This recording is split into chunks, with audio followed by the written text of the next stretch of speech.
So just a couple of quick comments about the fuel pressure tester that has been mentioned a couple of times now. I think Dooner first asked about it. I know RW had posted on this early on, and Max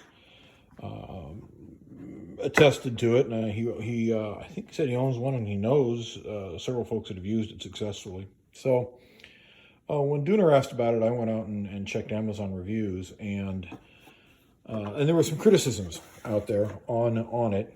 One of them was somebody claiming that this is too fragile and too weak, and I have to say that, you know, relative to perhaps a Mac Tools or a Snap-on, it might be, but it's not made of tinfoil, guys. It is certainly appropriate for a $30 part. None of us have any complaints.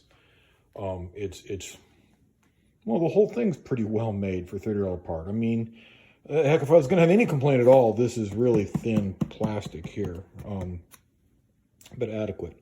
So that was one of the complaints you'd find on Amazon. The other, and it is a deserved complaint, was that there was no way to bleed fuel pressure out of these quick connect lines.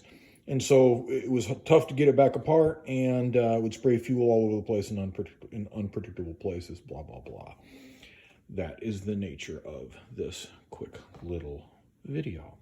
Because as you can see, well, I guess you wouldn't know it, this is an added-on part. Now, this comes from an air pressure fitting, and it's there because the hardware store was out of the much smaller and more svelte water pipe fitting. But this is a Y adapter, 1/4-inch female iron pipe on all three sides. And I simply cracked this thread off of here and inserted this Y adapter with, you know, one necessary male to male adapter here to thread up in, and then thread it back into there. And this is a Schrader valve, you know, like you'd see in a inner tube, right? And you can get these again in air compressor fittings. This is how people retrofit things like old Freon tanks and stuff, and make them work as auxiliary air tanks. So that's it. You know, the whole business about reliability is crazy. This is, I don't know, $5 or $7 worth of parts to give myself a pressure relief valve right in it.